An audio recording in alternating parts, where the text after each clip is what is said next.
Alors c'est la première sortie peut-être de Willan. Toute première sortie, tout à fait.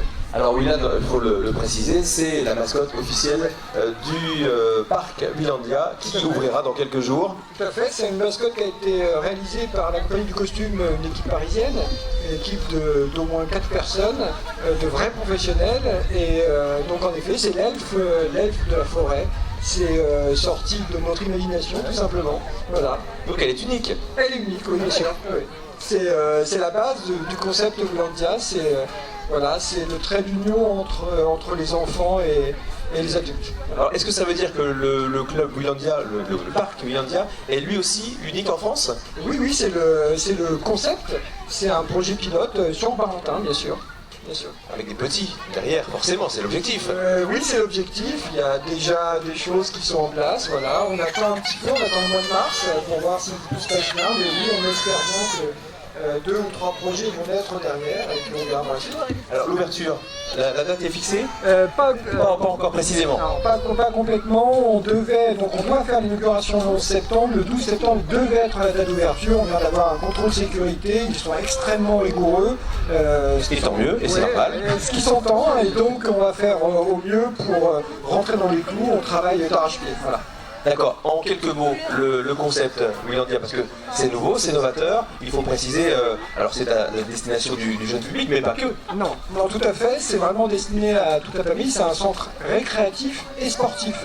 Les idées les plus importantes, c'est bien sûr la patinoire synthétique, à orientation écologique, 1 heure de jeu pour les enfants de 1 à 3 ans, et puis 1 heure de jeu pour les 4-12 ans. C'est aussi l'organisation d'anniversaire, c'est aussi l'organisation de soirées événementielles, en particulier avec GSA Production et Horizon FM, et puis c'est aussi une privatisation du centre le soir à partir de 20 h pour des séminaires, pour des soirées anniversaires, etc.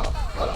Évidemment, un centre de loisirs au sens large. Alors vous l'avez forcément repéré, hein, ce site, cette structure installée sur le carrefour de Barentin, le magasin Carrefour de Barentin, avec cette énorme bulle, ce dôme, appelons-le dôme, effectivement. Donc il va abriter la patinoire. Alors une patinoire, comme vous le disiez, non pas en glace, mais en synthétique, hein, pour les personnes qui seraient un petit peu frileuses d'aller sur la glace, et pour le froid aussi, c'est pas du tout ça. Hein.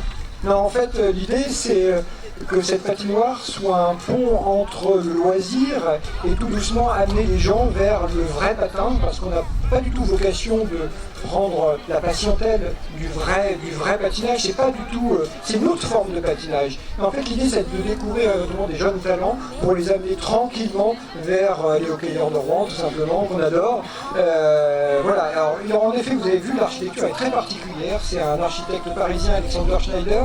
Alexander Schneider, c'est une famille d'architectes qui est très connue en France. Et ce jeune homme qui a encore 38 ans, eh bien, a fait une prouesse architecturale. Il faut imaginer que ce dôme, en fait, on n'a que 15 en Europe. Voilà. Il a complètement innové. Ça a été un petit peu compliqué, bien sûr. Il y a beaucoup de travail derrière. Mais voilà, on sort un petit peu du lot. Alors on aura l'occasion de vous retrouver sur le stand puisque vous êtes présent au travers d'un stand aujourd'hui, en plus avec la mascotte, à l'occasion de sa première sortie, et c'est un honneur pour la ville de Villers-Récal d'accueillir Willan. Donc pour sa première sortie, on va la laisser continuer à évoluer parce que si elle reste comme ça statique au soleil, pour sa première sortie, ce sera peut-être la dernière. Alors,